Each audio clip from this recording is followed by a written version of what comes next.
All right, so welcome to the second part of chapter four. Chapter four, the first part of it. Again, we've discussed multiple topics here, but mainly we were talking about the MUTCD, which is the Manual of Uniform Traffic Control Devices. And then we've talked about that we, as traffic engineers, we deal and we interact with drivers through three major control devices. The first one is traffic marking, second is traffic signs, and the third is traffic signals. So again, on the online lecture that we've discussed last time, we've talked about the traffic markings, what are the colors and the patterns that we use to communicate with drivers, what are the types of the traffic markings, the colors of it, the longitudinal markings, and so on and so forth. And we arrived, I believe this was the last thing we discussed, which is the delineators. Those are reflective devices that they are typically mounted again at 4 feet height on the sides of the roadways in order for to help the drivers to denote its alignment. Today we're going to start shifting from markings to signs. Traffic signs are also important, and they fall into actually three major categories.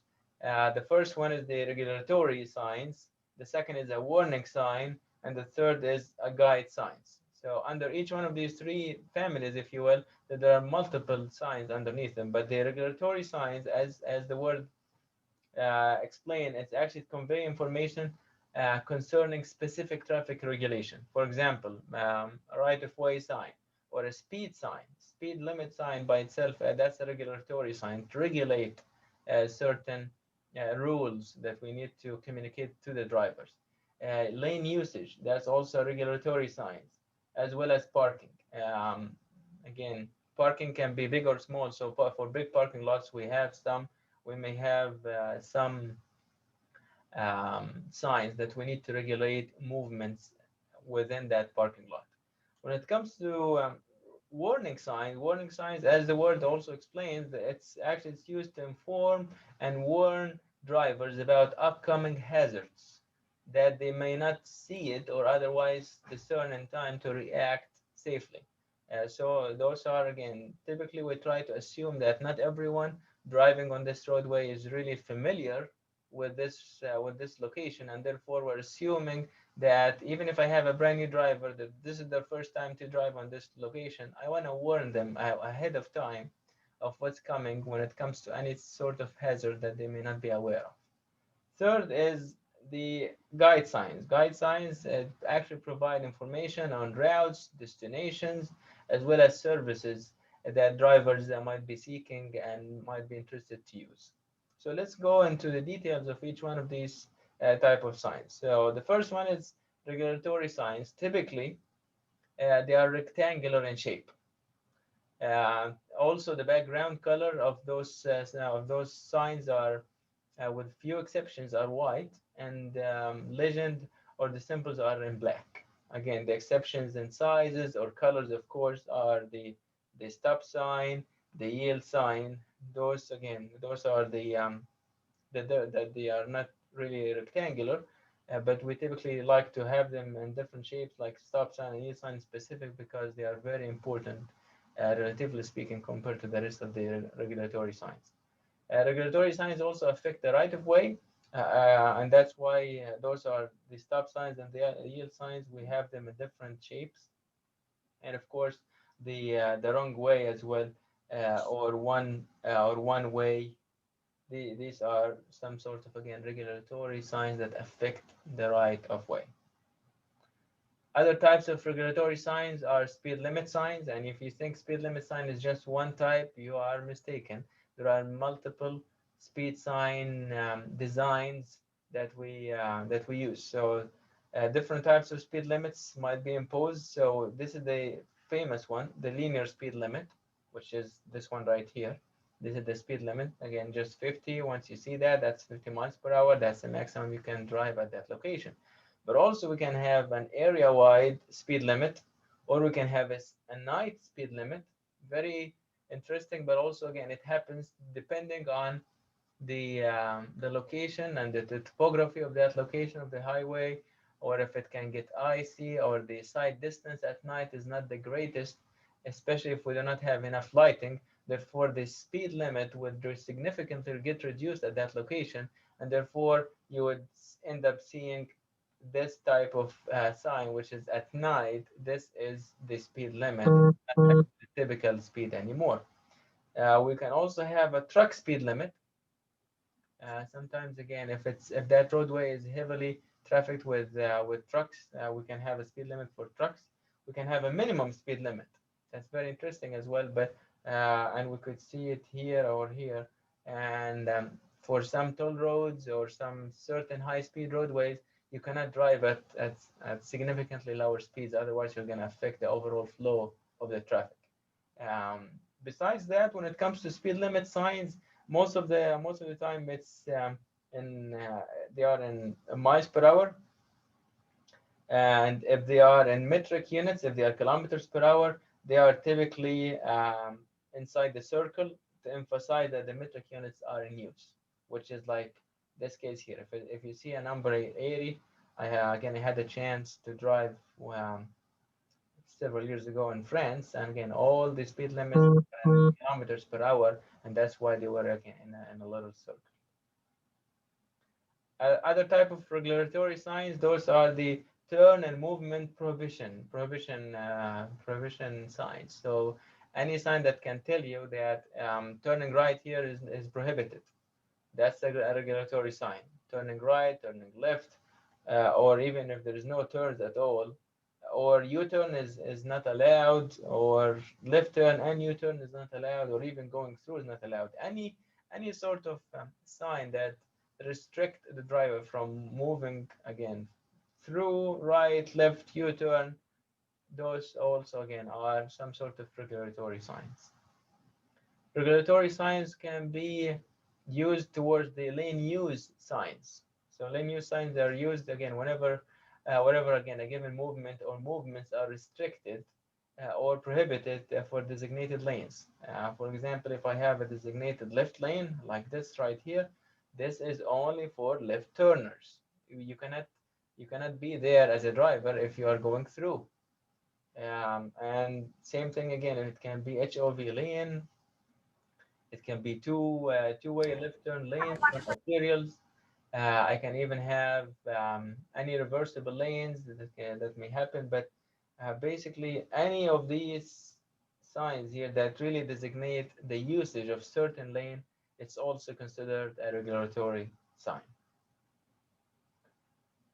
The other type of regulatory signs is parking control signs. As I mentioned a couple minutes ago, parking, especially for big parking lots, we typically use a significant amount of signs there. So we use parking control signs, and under parking regulations in general, there are three terms that they must be understood by us as traffic engineers as well as drivers. So those are the three terms are parking versus standing versus stopping. So parking, um, the definition here of a parked vehicle is stationary vehicle located at the curb with the engine not running. Whether again or not the driver is in the vehicle, again that's not really relevant to the definition of a parking. While if I have a sign that says you cannot park here and you can just have this location for standing vehicle by definition is again it has to be stationary, located at the curb with the engine still running, and the driver has to be inside the car. For stopping again, stopping means that the vehicle is one that makes again momentarily stop. So you can just stop, drop something in a very quick way, and then the vehicle has to move immediately upon the completion of that pickup. So if we understand those three terms also, we can understand now the different types of parking control signs. And MUTCD actually recommends that the following important information to be provided on any parking control sign. We have to know what's the restriction or prohibition at that location. For example, parking is not allowed from 8:30 a.m. till 5:30 p.m. This tells the people who want to park there that yes, parking is allowed, but not during this time. We also need to show the times of the day that it is applicable. If it's not the whole day, sometimes parking are prohibited during weekdays, but they are not prohibited during weekends or prohibited during certain time. And that's why here the days of the week also is very important. So you could see that I can prohibit the time if it's a 1 hour parking lot, or if it's a 2 hours, or if it's only for van accessible.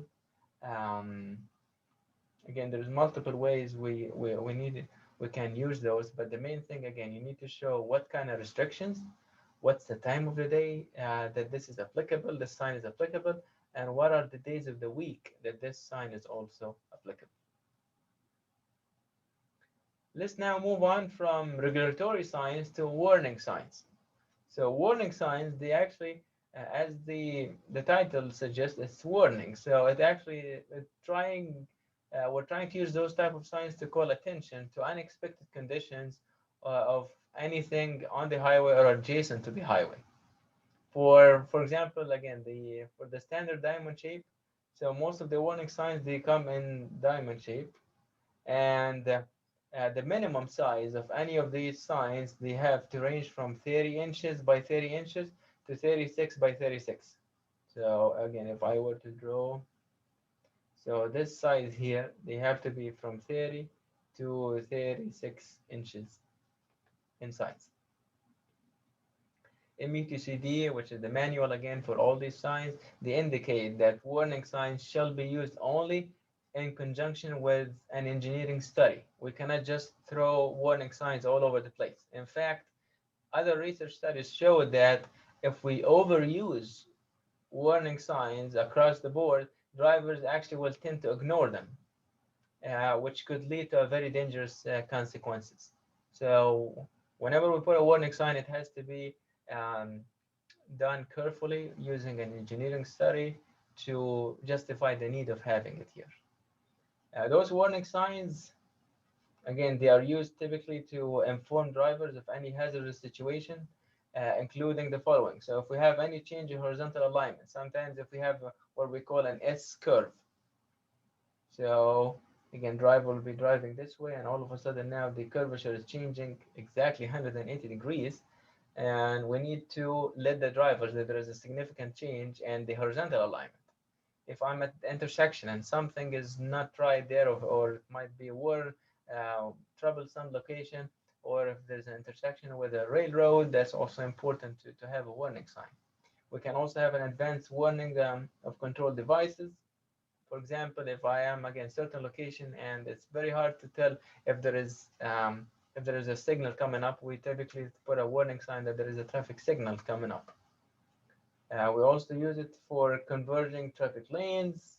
If we have a narrow roadways, then typical, we also put in a warning sign indicating that now we are not driving on 12 feet lane anymore. It might be 10 or 11, and drivers need to know about that in advance.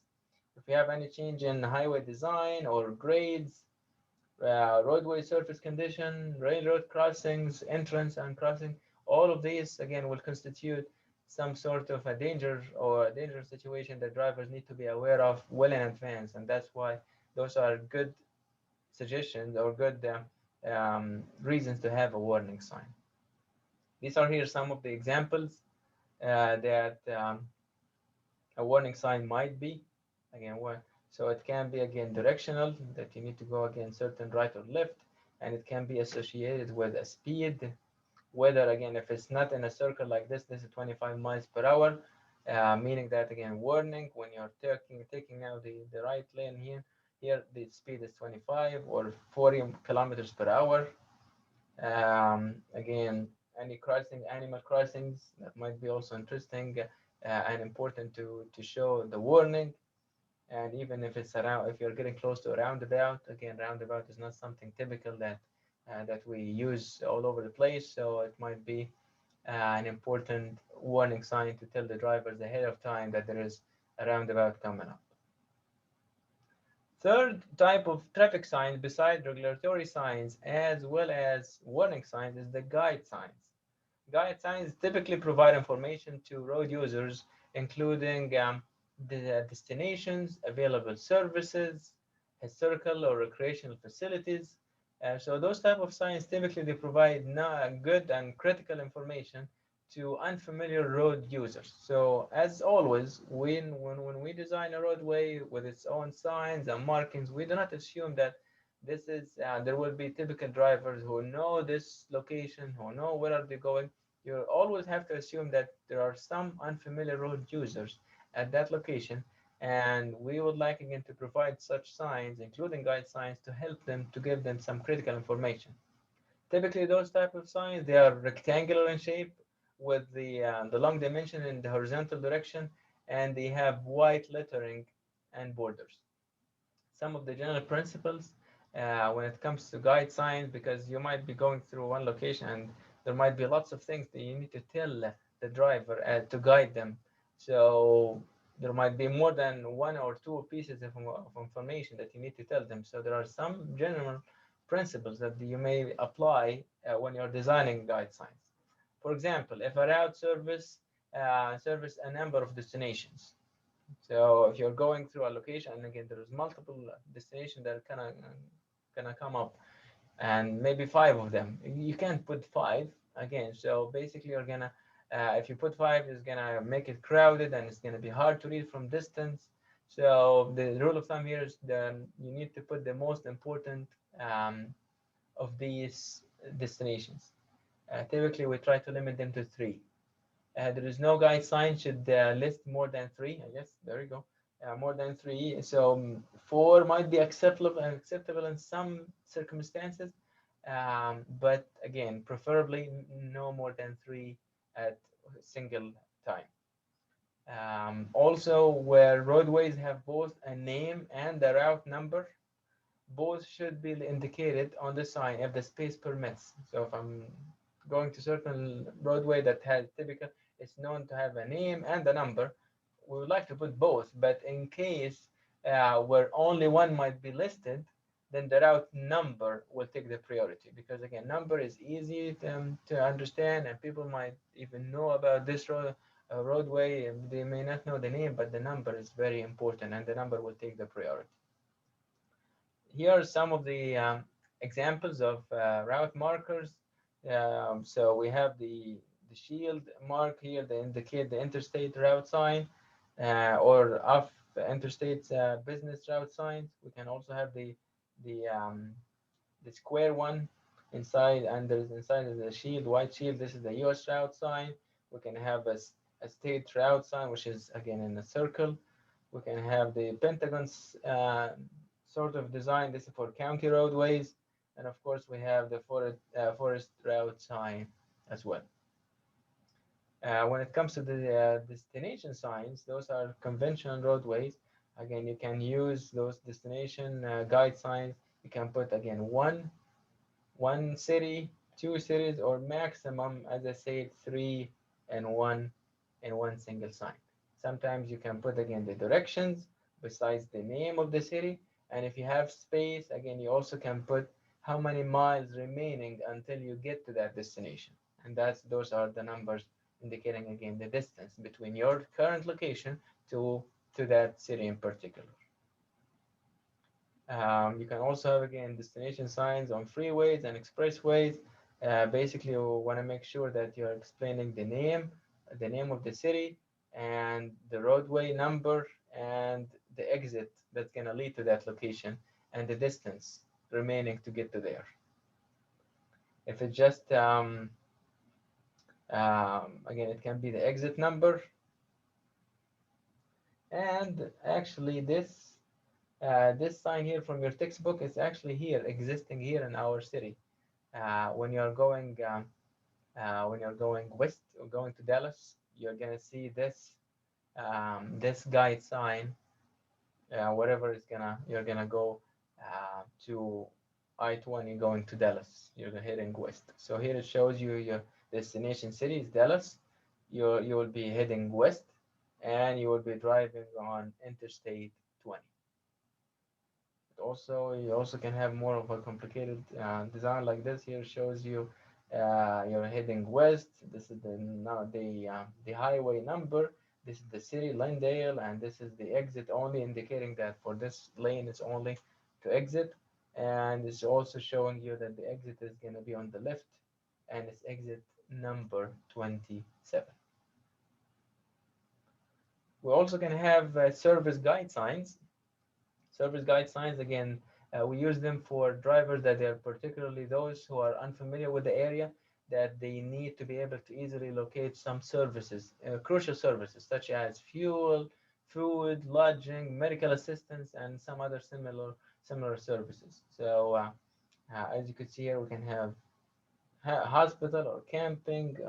Can put the food and the food number and the gas and lodging, or it can be easier by putting some signs. Again, a gas station, a restaurant, a hotel, a hospital, and maximum again that I have seen in most of these signs, there are again 6 things that you can tell at the same sign.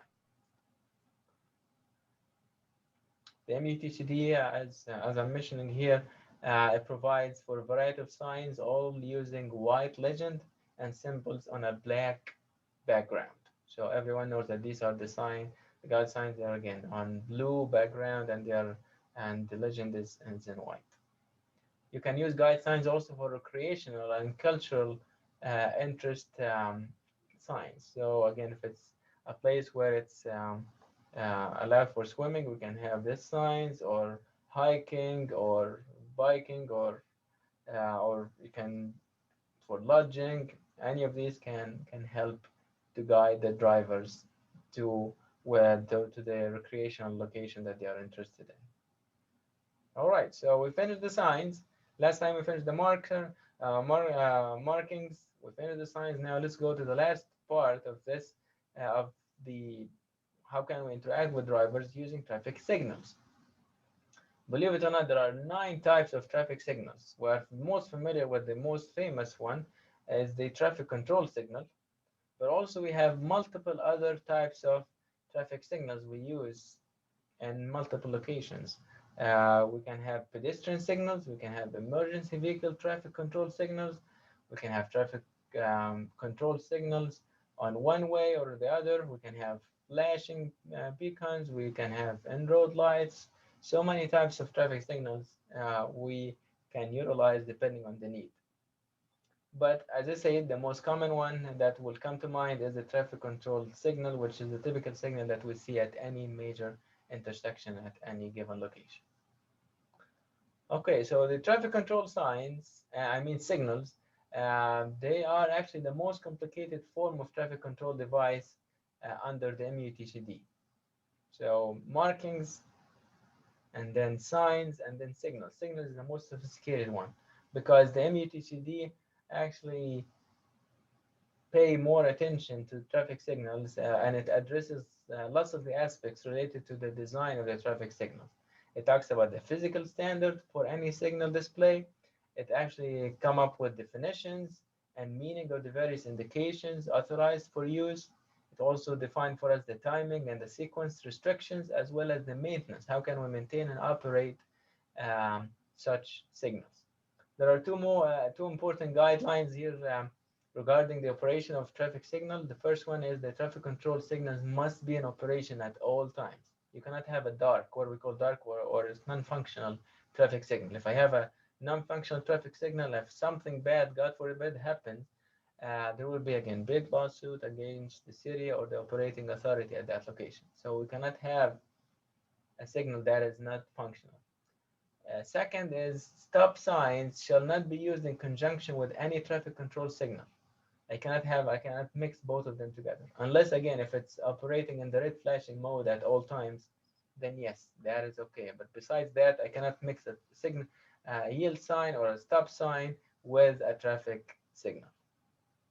As I mentioned earlier, again, we cannot have, should not ever be dark. That's going to be confusing to drivers and it may end up with causing accidents. Any accidents occurring again while the signal is dark, again, it's going to be a legal responsibility to that agency operating the signal. So always have this in mind. We cannot have a dark, non-functional signal. That's why sometimes when it happens, you see all of a sudden again policemen at the location, and they're trying to make things work at that intersection until we fix the traffic signal. So what are the benefits of traffic signals? If it's designed well, if it's designed right at the right time at the right location, there are multiple traffic signal benefits.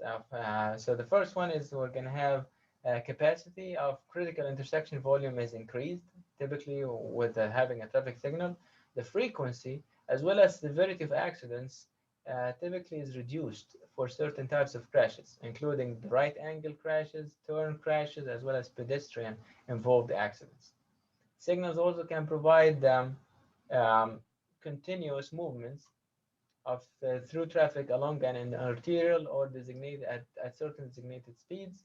They also can provide some sort of planned interruptions in heavy traffic streams in order to permit crossing vehicular and pedestrian traffic to cross safely.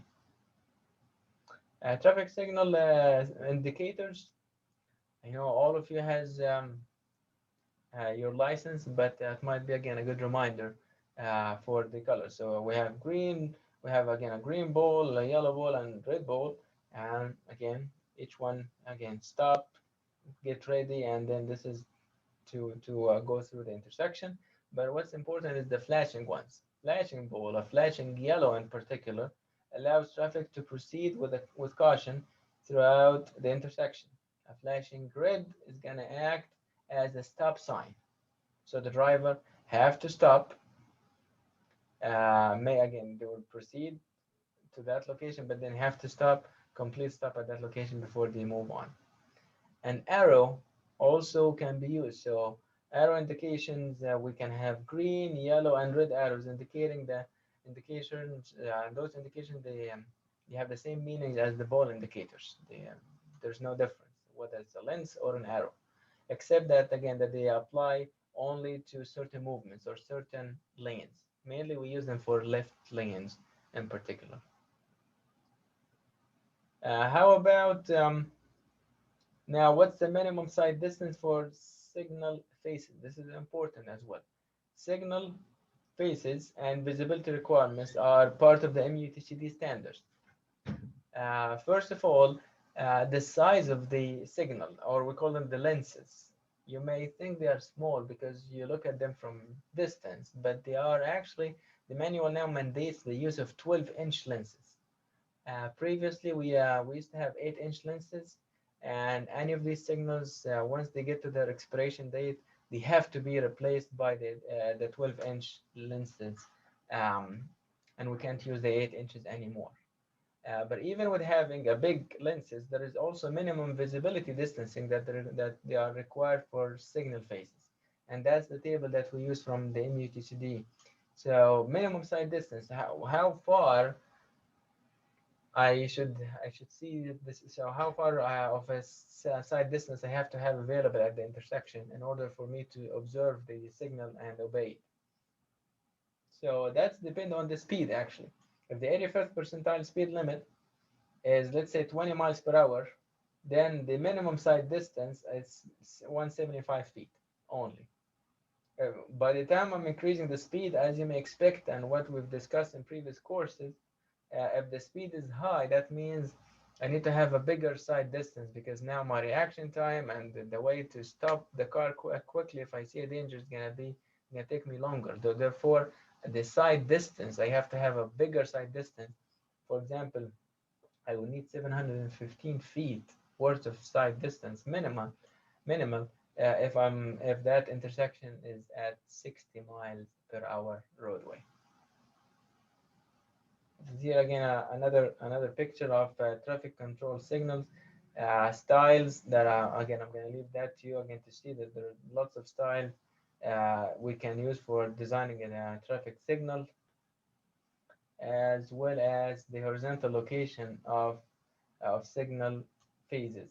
So that's also important. So what does this really graph really tells us? This is the table that's related to it. This is the horizontal distance from the stop line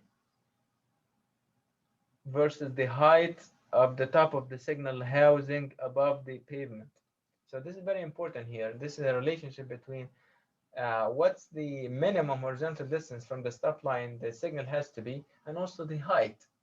So if I'm driving, I need to have a minimum of horizontal distance associated with the height of the signal. The height of the signal, believe it or not, it does change based on the horizontal distance from the stop line. So if I have only 40 feet worth of horizontal distance from the stop line, then I have to lower the signal for the driver to see it. So the height of the top of that signal will be at 21 feet at the most. And then if I have a bigger intersection where the horizontal distance from the stop line can be bigger, let's say 50 feet, then I can raise the signal all the way to about 24.5 feet. So that's here. It's a neat graph from METGD that correlates both the horizontal distance where I need to put the signal from the stop line versus the height of the signal itself. Other type of signals that we use are pedestrian signals. So again, those are, I think, self-explanatory, but it's worthwhile to remind you with. We can have a walking man that is steady versus an upraised hand that's flashing, all the way to upraised hand that's steady. So the first one, again, walking man that's is in a steady fashion, that's actually it's permissible for pedestrian to enter the crosswalk and begin crossing the street. Versus again, if it's a flashing upraised hand, that means no pedestrian now may enter the crosswalk to begin crossing, but the ones who are already crossing may continue to cross safely. And if it's an upraised hand steady, that means no pedestrian should be begin crossing, and even no pedestrian should be still on the in the crosswalk anyways. When it comes to traffic signal controllers, the controllers are actually the big box of steel box that's in one of the four corners of any big intersection. I'll let you observe it today. If you're driving at any intersection, please don't distract yourself. But if the traffic signal is red, look around and see and try to observe at any one of the four corners. You would see a big box, raised box, big one. That's actually the traffic controller. This is what control the whole four legged intersection signal. So modern traffic signals controllers are very complex, a combination of hardware and a software, sometimes even with internet connections that we can view those traffic signals from the city, the engineering offices. So very complicated. And again, including the signal timing, sometimes you can change the signal timing from far away. So those are very important to maintain and to deal with. Although again, we're not really covering the traffic signal controllers at this chapter. Again, it's in a different traffic engineering course that we offer in our department, but the METCD contain significant material covering that special control situation, including school zones, railroad crossings, construction and maintenance zones, all the way to pedestrian and bicycle controllers. So I highly again recommend you to take a look into METCD for more information regarding the traffic signal controllers themselves. So with that, again, we finish chapter 4. Again, thank you so much, and we will see you in the next chapter.